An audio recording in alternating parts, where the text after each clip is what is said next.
Muito bem, estamos novamente aqui para dar continuidade ao nosso estudo a respeito da escatologia pentecostal. Nós estamos agora na aula de número 8, onde nós vamos aqui fazer o nosso estudo, nosso comentário, com o tema aqui do livro-texto de Seus Chances, né? Erros escatológicos. Nesse assunto, ele trabalha o tema Uma Nova Ordem Mundial. Aqui, como sempre, ele vai desenvolver uma história, né, fictícia, mas que tem relação com alguns acontecimentos que permeiam a nossa vida social, para depois introduzir o assunto de fato teológico, tá? Então nós vamos passar essa história que ele conta sempre, né, nos seus capítulos e iniciar o assunto propriamente dito, o conteúdo que nós vamos aqui desenvolver por vocês, ok? Deixa eu pôr aqui na tela para vocês visualizarem melhor. E nesse assunto aqui dessa aula, nós vamos verificar o que é o milenarismo, o que é o pós-milenarismo e o pré-milenarismo. Né? São as três principais ferramentas vamos dizer assim, do mundo evangélico que utilizam, né, para interpretar os acontecimentos finais. Basicamente, toda essa construção tem como seu referencial principal a ideia do reino milenial, o reinado de Cristo por 1000 anos. Essas escolas, elas se contradizem, né? Por quê? Porque não há como existir duas verdades sobre o mesmo fato que se contradiz. Nós temos aqui, a princípio, três maneiras de você enxergar o Apocalipse, o Novo Testamento, nos assuntos escatológicos. Mas é preciso que a gente entenda que não é possível que as três estejam certas automaticamente. No mínimo, é possível aplicar uma das três em algumas passagens que não se refiram ao milênio físico de 1000 anos de Cristo aqui na Terra, certo? Para explicar algumas outras passagens que, por exemplo, o pré-milenismo não consiga explicar de maneira perfeita. Talvez haja essa possibilidade. Ainda assim, seria uma alternativa de interpretação para não incorrer em erros de produzir suposições. Tá? Ainda que essas três maneiras de entender a escatologia sejam equivocadas entre si, né? Porque não pode existir entre as três, não pode ser verdade que três formas de ver um texto sejam corretas. No mínimo, apenas uma está correta. Basicamente isso, certo? Isso é importante para a gente entender como a gente vai perceber os demais textos das Escrituras. Então, aqui eu vou conceituar para vocês o amilenismo, o pós-milenismo e o pré-milenarismo. Né? Geralmente,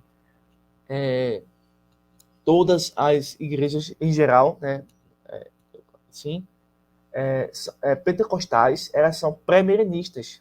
Tá? São pré-milenistas. Com exceção de falsos pastores.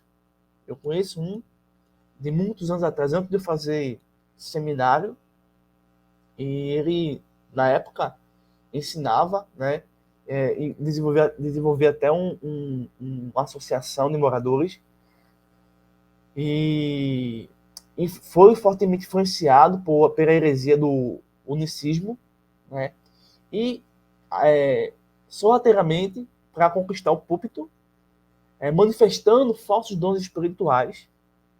A igreja pentecostal, por exemplo, não vou citar o nome, permitiu que ele se tornasse pastor. Não sei hoje como está a situação dele, mas ele não acreditava no premierismo, nem da doutrina, nem da Trindade, e se tornou também esquerdista, né? Então,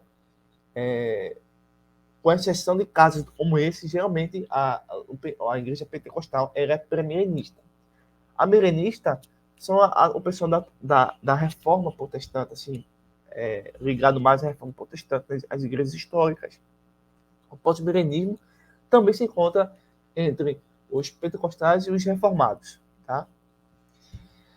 Bem, então vamos verificar o que significa amilenismo. Amilenismo é uma doutrina segundo a qual Cristo não tem nenhum objetivo de estabelecer o seu reinado visível e físico na Terra, que é antes ou que é depois de sua vinda. Ou seja, nunca vai existir, pela visão amilenista, tá? Nunca vai existir um reino visível, físico na Terra, nem antes e nem depois de sua segunda vinda.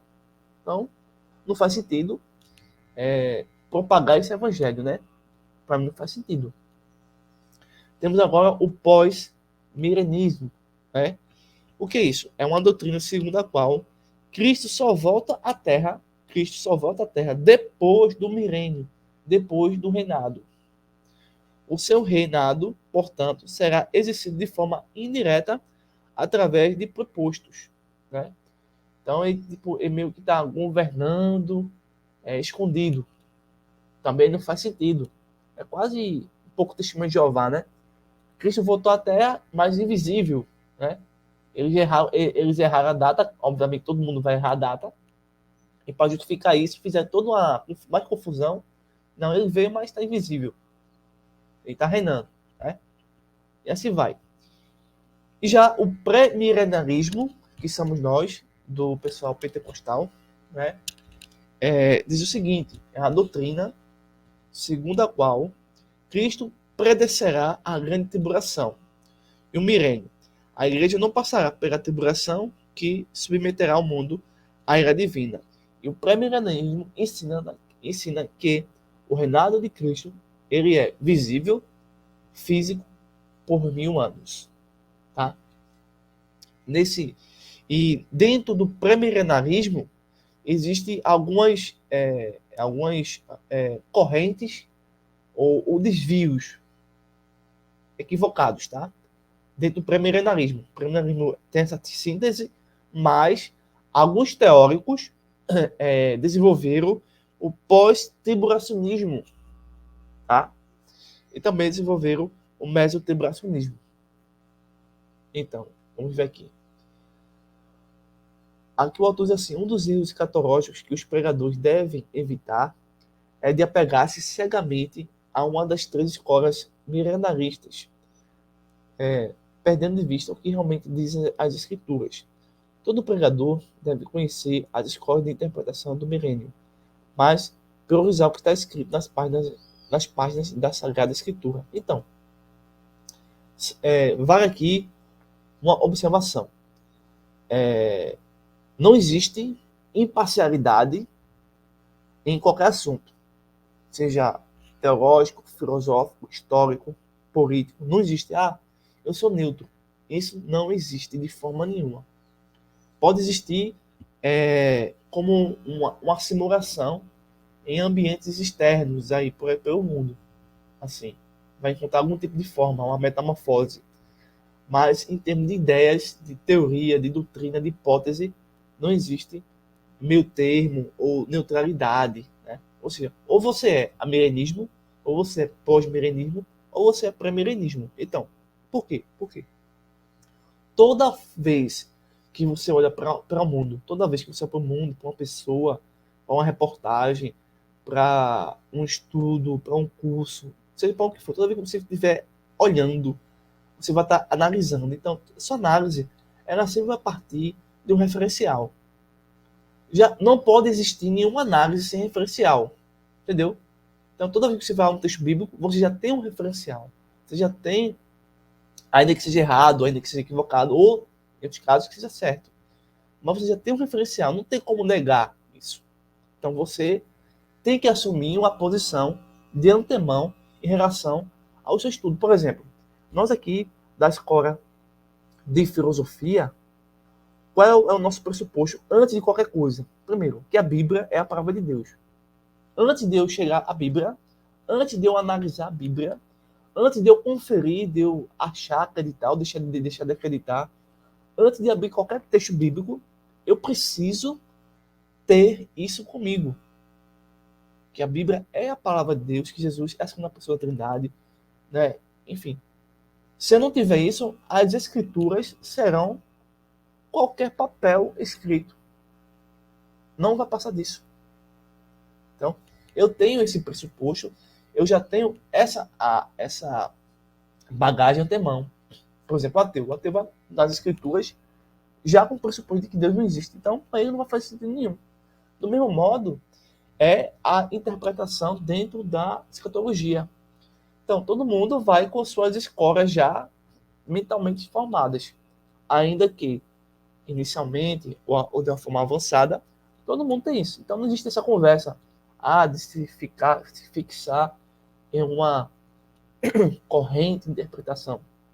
Existe o que nós podemos dizer aqui, né, nessa nossa ressalva aqui, é que nós não podemos idolatrar figuras teológicas, né?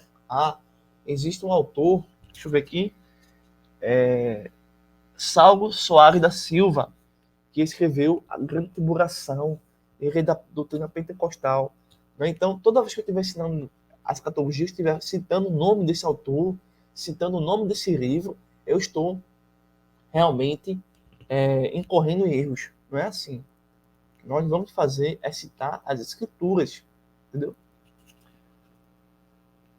Pois bem, vamos mais adiante, verificar aqui os assuntos importantes. Bem, amilenismo, né? O autor traz aqui a interpretação que eles fazem, né? Os amilenaristas interpretam, veja só, a qualquer custo, as profecias sobre o reino de Deus na Terra à luz da sua obra redentora. Na cruz, ao dar o último brado, o Senhor teria aprisionado Satanás simbolicamente. Então, o amilenismo vai dizer que existem passagens que devem ser interpretadas simbolicamente. Tá? Simbolicamente. Não vamos aqui refutar toda hora constante essas interpretações, mas aqui é só para vocês conhecerem como eles pensam. Basicamente, não faz sentido dizer que Satanás fosse preso simbolicamente. Tá? Então, a prisão dele é simbólica e a própria prisão é simbólica. Então, não faz sentido isso ser real. Esse aprisionamento significa que o Senhor apenas limitou o poder do inimigo. Limitou de enganar as nações. O amilenarismo espiritualiza boa parte das passagens bíblicas a respeito do futuro e das coisas e as coisas consideradas cumpridas. De acordo com esse sistema preterista, né, a segunda vida não terá duas etapas. Tudo acontecerá de uma só vez naquele dia. Quanto à expressão 1000 anos mencionada em Apocalipse 20 por 6 vezes, alude apenas ao número simbólico, que indica um período de tempo iniciado na primeira vinda de Cristo, o qual nunca terminará. Não haverá, pois, um reino milenar e físico. Afinal, o reino eterno espiritual já está em plena atividade, segundo essa visão. Tá?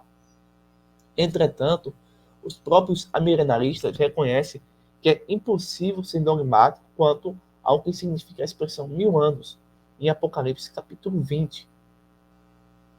E eles admitem essa dificuldade porque preferem a interpretação alegórica à literal. Afinal, além da aludida expressão aparecer repetidas vezes no último livro do Novo Testamento, não há em seu contexto imediato qualquer elemento que induza o leitor à alegorização do milênio. Tá? Essa é a escola milenarista. Vai simbolizar e espiritualizar tudo. Tá? Não é dessa forma que as escrituras são, em sua parte. Existe parte, obviamente, espiritual e simbólica, tá? Mas existem outras partes literais. Né? Enfim, Isso é mais na área da interpretação da hermenêutica, tá?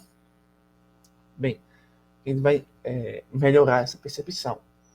Já o pós-milenarismo, tá? O que ele vai dizer? Ele trata-se de um sistema de interpretação que possui alguma semelhança com o milenarismo. Então, eles comungam quase um pouco das mesmas ideias, mas vão se distanciar um pouquinho, tá? Então, eles afirmam que não haverá um período de 1000 anos em que Cristo reinará na Terra. E assevera que o diabo já foi aprisionado quando o Senhor morreu no Gólgota. No primeiro advento do Senhor, teria acontecido o esmagamento pactual do inimigo. E nesse caso, o anjo que desceu do céu para protegê-lo é o próprio Cristo. Mas observe que Jesus já estará na terra no momento em que tal anjo descer. Segundo o pós-milenarismo, os resultados da prisão de Satanás estariam ocorrendo progressivamente ao longo da história. Mas como interpretar o texto de Apocalipse 20 como uma alusão aos supostos aprisionamentos de Satanás ocorrido na cruz? Se a palavra de Deus assevera que ele é o príncipe da potestade do ar e pode, inclusive, opor-se hoje ao servo do Senhor. Em 1 Tessalonicenses 2,18 está escrito: pelo que bem quisemos uma outra e ter convosco, pelo menos eu, Paulo, mas Satanás não o impediu. Isso mostra que o inimigo não está preso, e sim em derredor, bramando como um leão, buscando a quem possa tragar. Se ele tivesse mesmo sido aprisionado quando Jesus foi crucificado, de que maneira teria conseguido encher o coração de Ananias para que ele mentisse ao Espírito Santo? Porque Paulo afirmou que o Deus desse século, o diabo, cegou os entendimentos dos incrédulos. E porque o doutor dos gentios ainda asseverou que não ignorava os ardis de Satanás. Pregadores do pós-milenarismo têm afirmado que já estamos no milênio. Cristo está reinando, segundo eles, mas em espírito. Ele foi entronizado como rei. Logo, após sua ressurreição e ascensão, e o fato de estar hoje assentado à mão direita de Deus, nas regiões celestiais. Denote que o reino milenar está em plena atividade. Pouco a pouco, o reino conquistará o mundo pela vitória do Evangelho. Os pós-milenaristas e também os amilenaristas apresentam alguns argumentos contrários à literalidade da expressão 1000 anos. Para eles, o milênio é uma extensão do período da Igreja que ocasionará uma grande disseminação do Evangelho. Corresponde ao período entre a morte de Cristo e a evangelização total do mundo. Eles afirmam que, assim como 1000 é um cubo de 10 vezes 10 vezes 10, e este é o número de perfeição quantitativa, os 1000 anos serviriam como uma descrição simbólica da glória permanente do reino de Cristo, estabeleceu quando veio ao mundo. Além de interpretarem o Apocalipse de maneira generalizante e reducionista, consideram-no um livro ultra simbólico. Os proponentes do pós-milenarismo se valem das parábolas de Jesus, das profecias do Antigo Testamento e de suas suposições, como a mencionada acima, para fundamentarem sua teoria preterista. Por meio dela, praticamente ignoram a escatologia, haja vista quase todas as promessas sobre o futuro. Segundo eles, já tinham se cumprido no primeiro século. Essa conduta é muito perigosa à luz do Apocalipse capítulo 20, verso 18 e o verso 19. Deixa eu fazer um rápido comentário aqui, antes de iniciar o assunto sobre o milenarismo. Quando eu fiz o seminário, inclusive foi um seminário tradicional, não foi nem pentecostal, porque na época, uns 10 anos atrás, né? Quem fazia seminário eram pessoas escolhidas, né? Eram pessoas especiais que o pastor ou o líder da congregação indicava. Só os especiais podiam fazer seminário, né? Mas quando eu quis fazer seminário, não houve oportunidade para mim. Então eu fui com meus próprios pés e encontrei o seminário no qual me formei, né? Mas esse seminário era tradicional, tá? Não era pentecostal. Pois bem, então, nesse seminário, o que é importante dizer é o seguinte, que no seminário, eu por ser pentecostal, isso até hoje, nós defendemos a doutrina pré-milenarismo. E o seminário tradicional não defende, eles são amilenistas. Então, quando chegou na cadeira de escatologia, meu amigo, foi debate até o final do curso. Inclusive, o professor da época, todas as vezes que ele vinha atacar o pré-milenarismo, eu defendia, mostrava 2, 3 argumentos em cima de um argumento só que ele tinha. Então ele ficou arrasado. Tá? Ele ficou arrasado. O amilenismo dele acabou. Ele não pode se sustentar-se. Né? Então, o que ele fez? Ele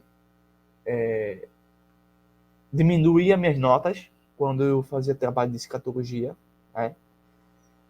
Não me tratava bem, mas mesmo assim eu precisava me formar no curso, né? E tal. Então, assim, eu acho que, ainda que o amilenismo seja errado e o pós-milenismo seja errado, olhando pelas escrituras, eu não posso descriminalizar um estudante que está mostrando uma melhor forma de interpretar a escritura, por exemplo, o pré-milenismo. Do mesmo modo, você que está aqui no nosso curso, se você defende o amilenarismo, de forma nenhuma eu vou reduzir sua nota, eu vou desmerecer você, né? Ao contrário, eu vou tentar mostrar a você que o pré-milenarismo é, entre essas três, a melhor, tá? Então, é complicado quando você entra em instituto dessa forma e percebe esse jogo de poder, né? Se você é pós-milenarista, beleza, ok. Porém, o pré-milenarismo ele é melhor, tá? Porque ele se aproxima muito mais do que as escrituras ensinam, enquanto o milenarismo e o pós-milenarismo se distanciam muito mais, tá? Dessa forma, a gente vai aprender um com o outro, mas muitos não entendem essa mecânica que pode nos ajudar, né? Então, fique à vontade aí, se você é a favor ou se você é contra o pré-milenarismo, não tem nenhum problema. Isso não vai lhe prejudicar em nada na sua nota, não vai lhe prejudicar em nada no seu diploma, de forma nenhuma. O que vai, nesse exato momento, é você perceber que existe outra forma melhor de entender a escatologia. Somente isso. Nada mais, nada menos. Ok? Bem, pré-milenarismo. Estamos aqui. Então, a despeito de ser a escola de interpretação mais coerente e que, em geral, honra as escrituras, pode se mostrar contraditória dependendo do seu sistema de interpretar o período tribulacional. Veja só, os pré-milenaristas afirmam acentuadamente que Cristo voltará antes do milênio, antes dos 1000 anos do reinado de Cristo, ele volta, certo? Mas o pós-tribulacionismo e o mesotribulacionismo, corrente pré-milenarista, defendem a ideia de que a igreja passará pela grande tribulação, ou pela primeira metade dela, né? Para depois ter o reino. Ou, nessas duas correntes, uma diz assim, mesotribulacionismo, diz que vai ser o reinado de Cristo na metade da tribulação, e a outra diz que é depois da grande tribulação, pós a tribulação. De que a igreja passará pela grande tribulação, ou pela primeira metade dela. A verdade está contida nas escrituras, e não no que afirmam os teólogos. Isso é verdade. Não obstante, a escola de interpretação que melhor se ajusta à escritura é o pré-milenarismo e o pré-tribulacionismo. Ou seja, pré-milenarismo e o pré-tribulacionismo é oposto ao pós-tribulacionismo, certo? Não digo isso por mera preferência, sim porque De fato, os teólogos que fazem uma leitura preterista das Escrituras estão equivocados. Como já vimos, por exemplo, a afirmação de que a grande tribulação já ocorreu na geração contemporânea de Cristo e que o anticristo que já veio ao mundo pelo século é desprovida de embasamento bíblico histórico. Porque o pré-milenarismo é a escola mais coerente. Porque se acreditamos que já estamos no milênio, supondo que este seja um período indefinido entre a morte de Cristo e a evangelização do mundo, o arrebatamento não será o primeiro evento escatológico, e sim o fim de todas as coisas. Vamos explicar o fato de que haverá duas ressurreições e vários julgamentos. Todos os eventos mencionados após o rapto da igreja se darão num só instante. O arrebatamento, as ressurreições dos justos e injustos, o tribunal de Cristo, o julgamento das nações, o juízo final, tudo ocorreria no momento. Para adaptar a escatologia bíblica ao sistema preterista do pós-milenarismo, teríamos de ignorar a clara sequência cronológica do Apocalipse 19 ao 22. Temos assim, a igreja glorificada no céu, a manifestação de Cristo em poder e grande glória, a batalha do Armagedon, a vitória de Cristo sobre o falso profeta, a prisão de Satanás, a ressurreição dos martírios na grande tribulação, o milênio, a liderança de Satanás após o milênio, a condenação do diabo, o juízo final, o novo céu e a nova terra. Então, essa sequência que nós temos em Apocalipse, ela só é respeitada pela corrente de interpretação pré-milenarista. Tá? Então, o que é o milênio? Já abordamos isso no módulo 1, já damos alguns materiais, mas aqui vamos aprimorar. Então, fala-se muito em paz mundial, porém, ela só ocorrerá mesmo no reinado do Senhor Jesus, o reino milenar. Esse será um período de 1000 anos em que a igreja reinará com Cristo na terra. Vi também tronos e nestes sentavam-se aqueles os quais foi dada a autoridade de julgar e reinaram com Cristo durante 1000 anos. Trata-se de uma época áurea, aguardada com muita ansiedade pelos israelitas e pela igreja. O milênio tem como propósito preparar a terra para o estabelecimento do reino eterno de Cristo. Haverá dois grupos distintos de pessoas na terra durante o período do milênio: os povos naturais e os salvos transformados. Estes que já estarão com os corpos glorificados terão incumbência neste governo e poderão interagir com os povos naturais, similarmente ao que aconteceu com Jesus depois de sua ressurreição. Os povos naturais são os judeus salvos e os gentios absolvidos no julgamento das nações, todos sobreviventes da grande tribulação. Além do povo nascido durante os 1000 anos, as pessoas cujos corpos não foram transformados terão seu desenvolvimento natural. Haverá nascimentos e mortes, e apesar de o tentador estar aprisionado, o pecado ainda prevalecerá no coração das pessoas não pertencentes à igreja glorificada. Na descrição da transfiguração, em Lucas, capítulo 9, vemos uma amostra do milênio. Cristo aparecerá em glória. Moisés é o representante dos santos que dormiram no Senhor e hão de ressuscitar para ingressar no reino, enquanto Elias representa os santos vivos arrebatados. Os três apóstolos prefiguram os salvos pertencentes aos povos naturais, e a multidão de pé do monte representa as nações, e também terão o lugar no milênio. Com o anticristo, o falso profeta e os representantes das nações opressoras de Israel para sempre no inferno, além de Satanás aprisionado por 1000 anos. O mundo terá um novo começo. Haverá 1000 anos de paz, justiça e prosperidade, sob o comando do Rei dos Reis e Senhor dos Senhores. Publiciar na terra a tríplice profecia de Isaías 33, 22.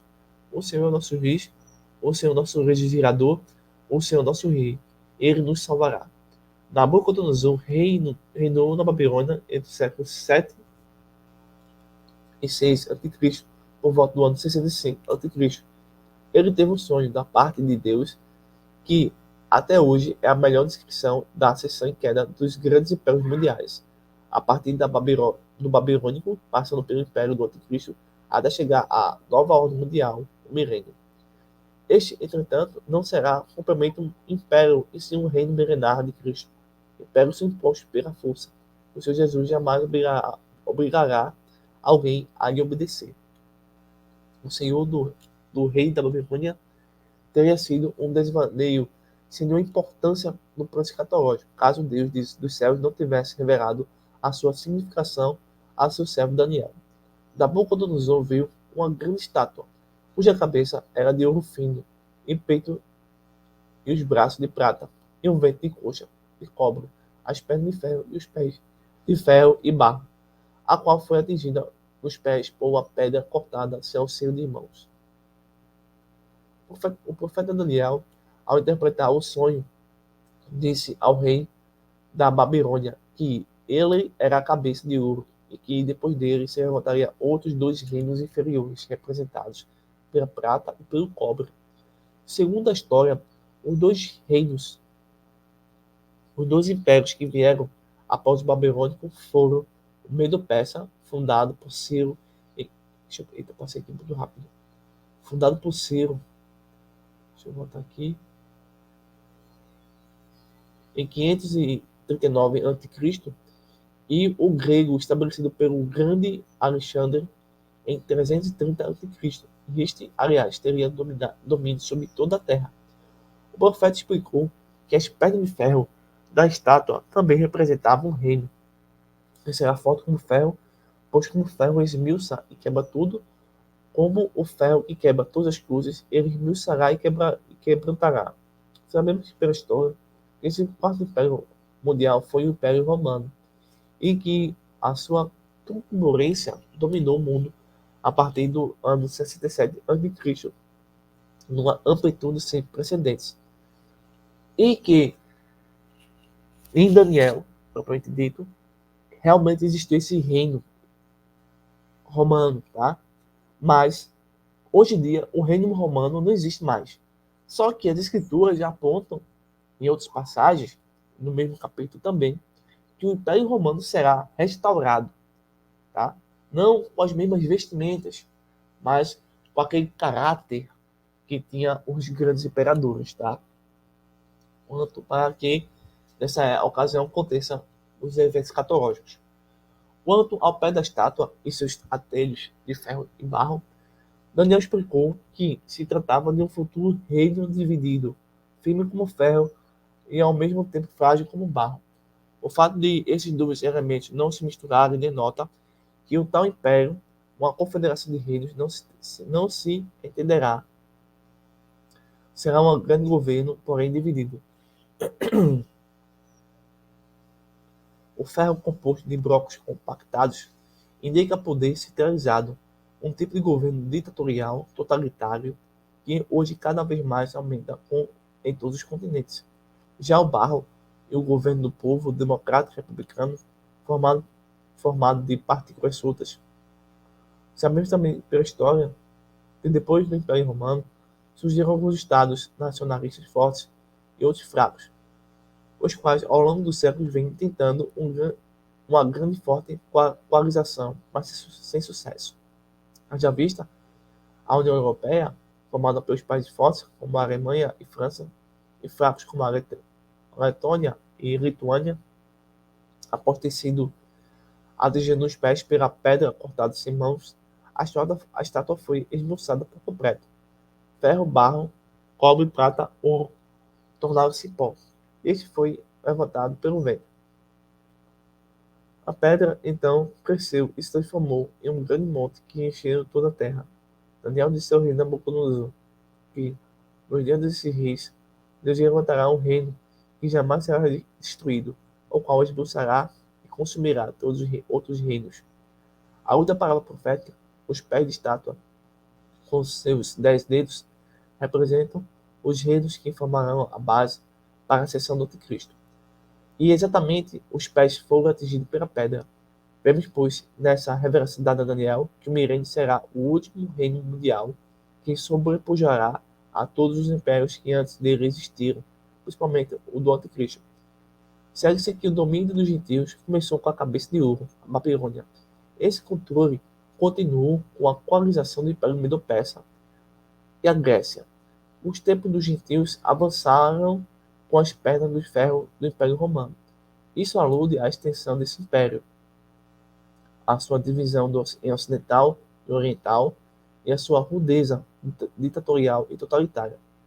Esse período de domínio gentílico permanecerá até que os pés da estátua sejam atingidos pela pedra cortada sem auxílio de mãos, o Cristo. Nos tempos dos gentios, o mundo não melhorará. Não haverá a tão esperada nova ordem mundial, que nós, aqui no canal e nas minhas redes sociais, falamos sobre a nova ordem mundial, que o anticristo vai expor, e sobre a verdadeira ordem mundial, que o Cristo vai realmente existir. Os elementos da estátua foram ficando inferiores, além de terem sido descritos por Daniel, de cima para baixo, da cabeça aos pés, ouro, prata, cobre, ferro, ferro com barro, até que tudo se transformou em pó. A pedra virá do céu, o que é uma alusão clara à manifestação do Senhor em poder e glória para destruir os inimigos do seu povo, na batalha do Armagedon, estabelecer o seu reino na terra. Nós estamos agora falando sobre a Bíblia diz que o milênio acontecerá. Sim, já os textos já observamos essa resposta, tá? Mas aqui vai trazer mais informações. Se alguém pensa que os judeus estão equivocados quanto à esperança do reino messiânico na terra, é bom atentar para o fato que o próprio Senhor Jesus não tirou deles essa esperança. Ao se perguntar sobre o tempo da restauração de tal reino, ele apenas respondeu: não vos pertence saber os tempos ou as estações que o Pai estabeleceu pelo seu próprio poder. A comparação entre Apocalipse 19 e 20 não apenas confirma o milênio, que é literal. Ela informa que ocorrerá depois da manifestação do Cristo, logo após a grande tribulação. Na primeira passagem, vemos que Jesus vem à Terra com todos os seus santos. Na segunda, há uma sequência de acontecimentos, até que Satanás é preso por 1000 anos. Então, inicia-se o reino milenar. Não é somente Israel que espera a restauração do reino. A igreja tem essa esperança e a oração diária de que ama a sua segunda vinda é: venha o teu reino. Hoje, nós já fazemos parte do reino de Deus, que implica domínio divino nos corações dos salvos no meio deles. No entanto, o milênio será estabelecido na terra, literalmente. Alguns pregadores apegam-se ao texto neotestamentário para afirmar que Jesus só voltará depois de toda a terra ter sido evangelizada. Será pregado este evangelho do reino por todo mundo, para testemunho de todas as nações, então virá o fim. Mas essa interpretação reflete má exegese, posto que, além de desconsiderar a ordem dos acontecimentos escatológicos, retardaria a segunda vinda por mais alguns milhares de anos. Em Mateus 24, como temos visto ao longo dessa obra, os discípulos de Jesus lhe fizeram uma pergunta tríplice: dize-nos quando serão essas coisas, e que sinal haverá da tua vinda e do fim do mundo. Quem lê atentamente o contexto dessa passagem, perceba que a resposta do Senhor também foi tripartida, mas não necessariamente em ordem cronológica. Ele falou de eventos que ocorreram no futuro próximo, a invasão de Jerusalém no ano 70. Depois, 2 tipos de acontecimentos que se dariam no futuro muito remoto.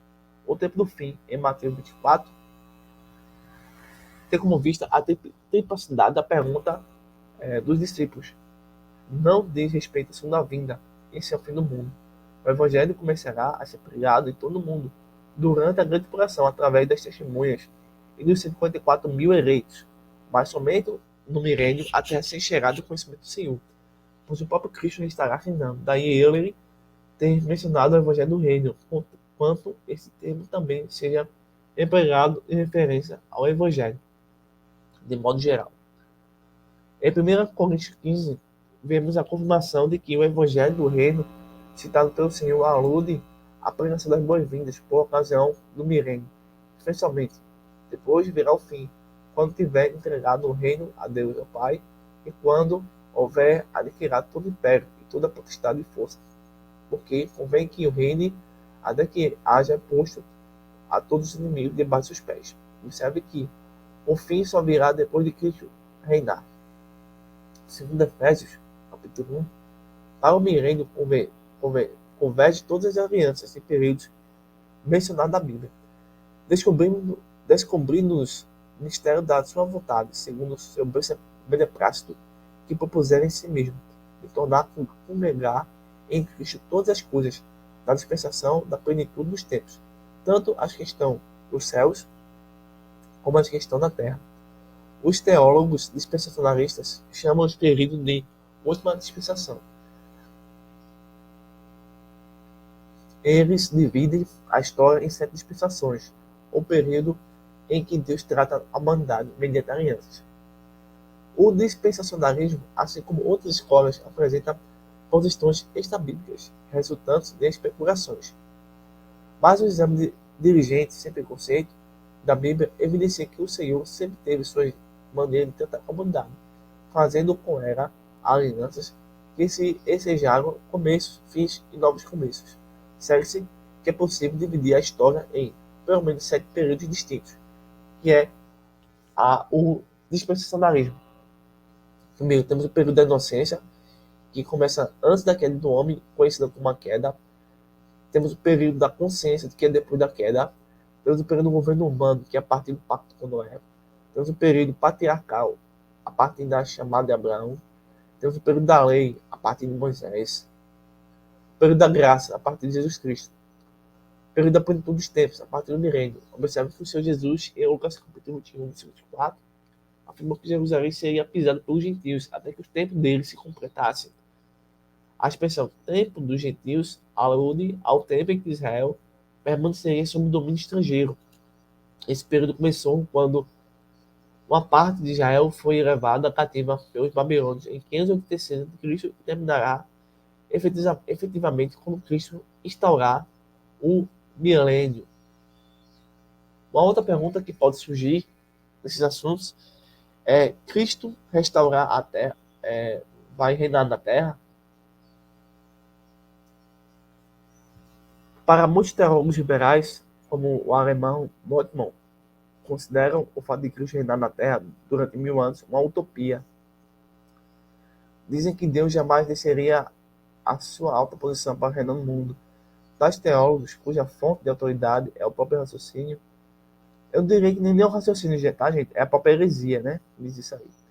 Se esquece que o Senhor Jesus já fez algo muito mais incompreensível, sendo em forma de Deus, Jesus, aniquilando-se em si mesmo, vivendo entre os homens como servo, e mais, morrer pelos nossos pecados, porque não viria ao mundo para reinar.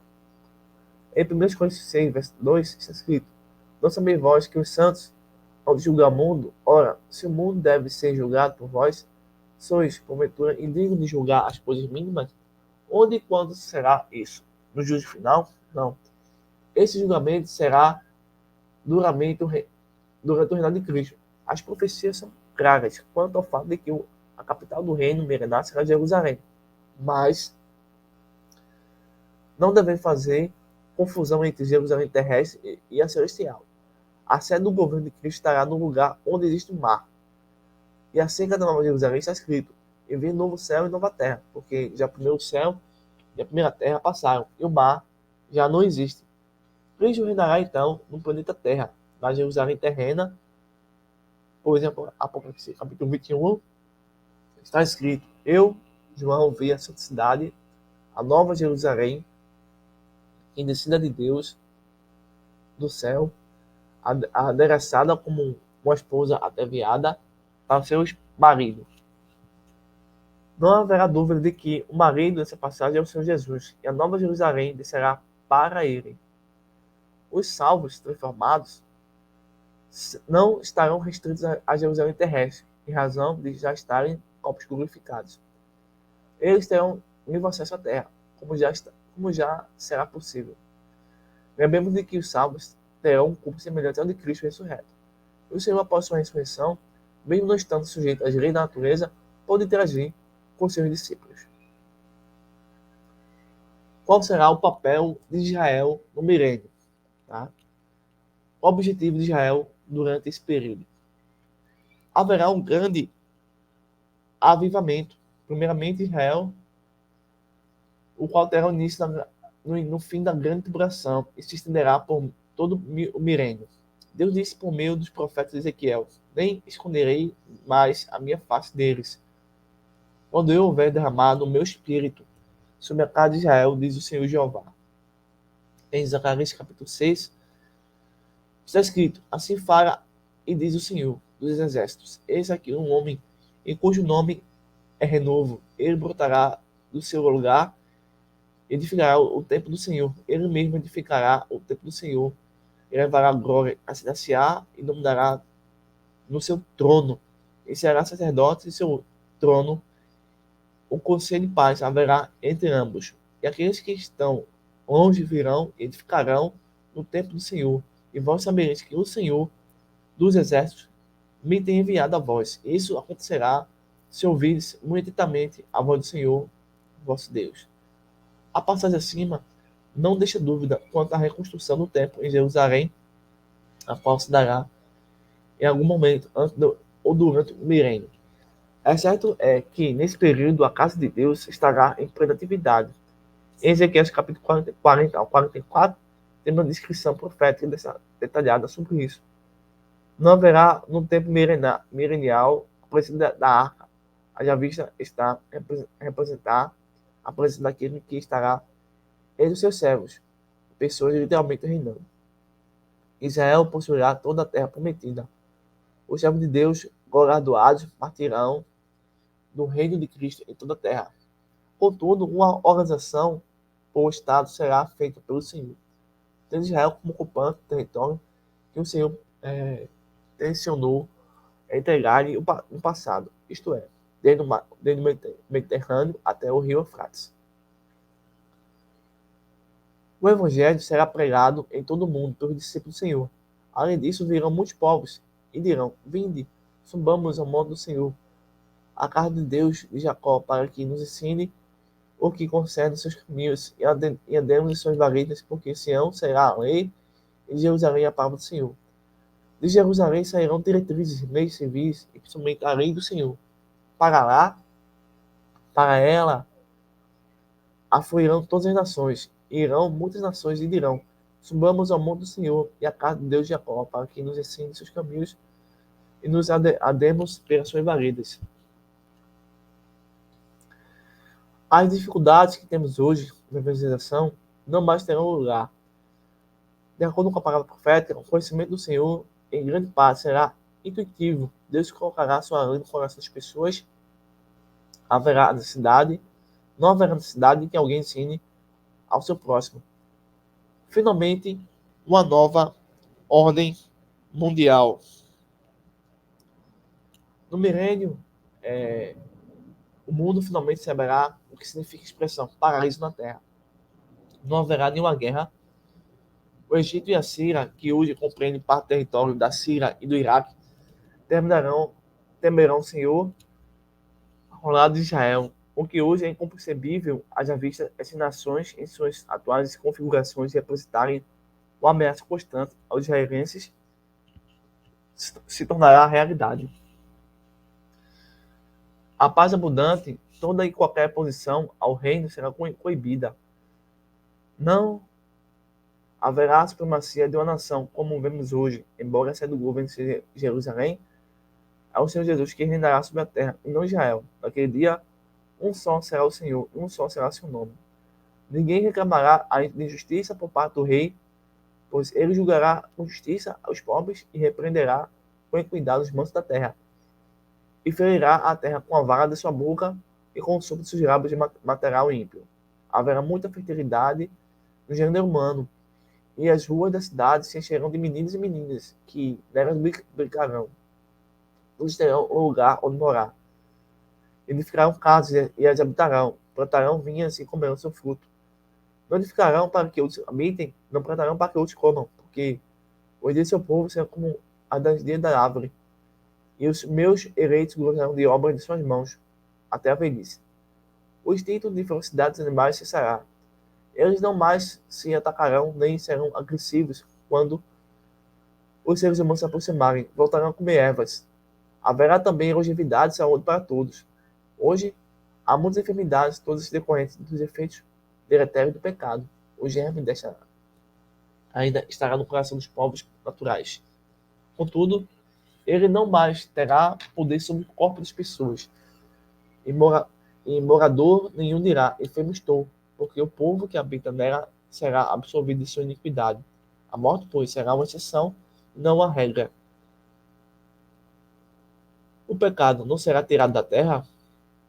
Em Isaías 65, mais ou menos, está escrito: não haverá mais nela criança de poucos dias,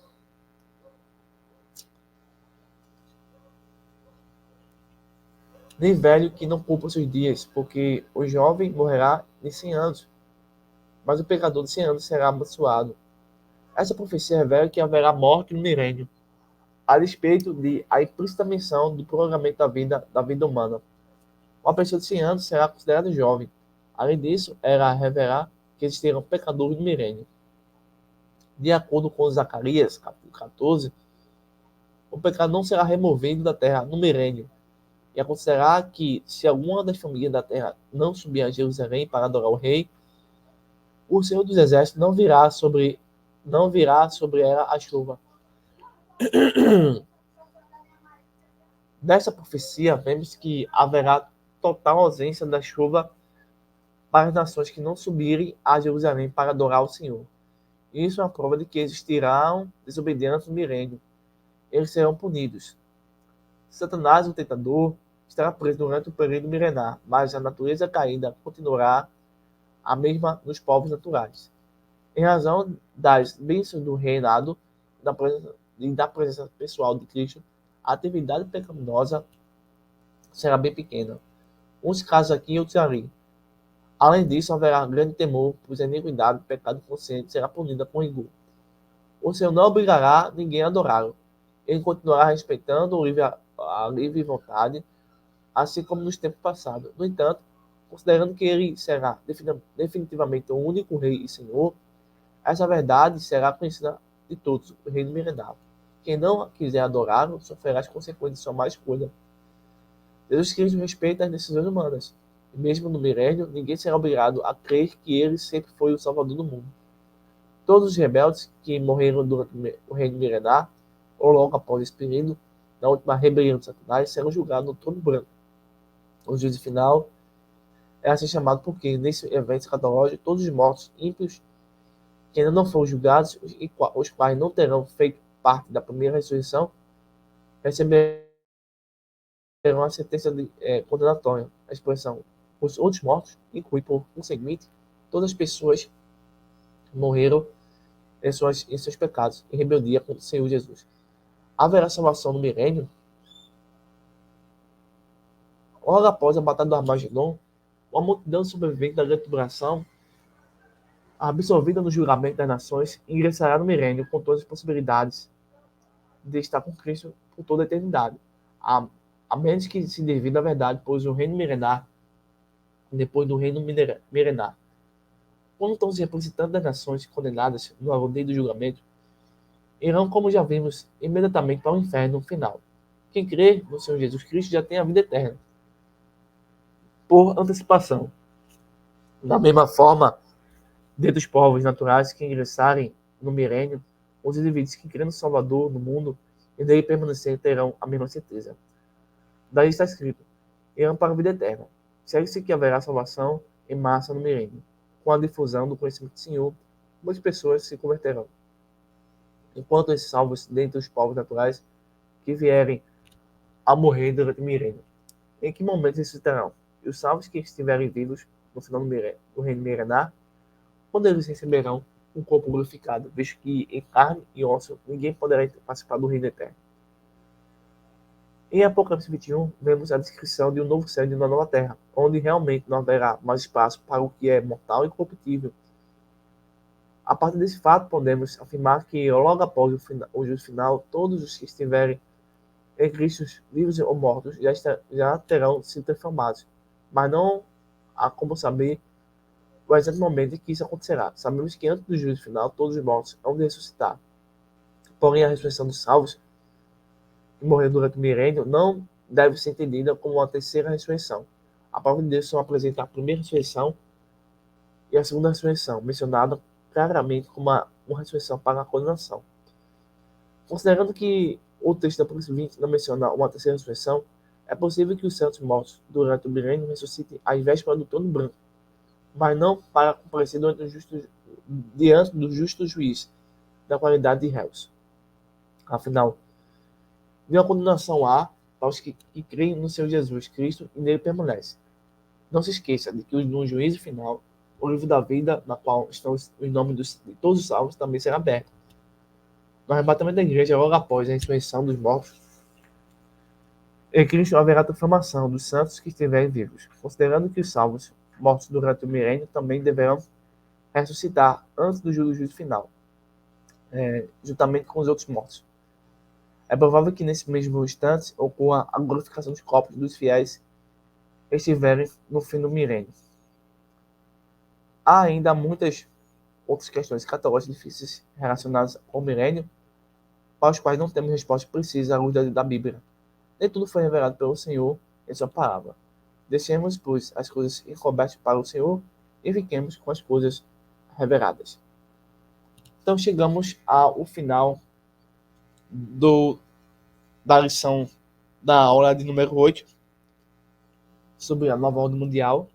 Esperamos que vocês tenham entendido a lição. E bons estudos. Até o próximo vídeo.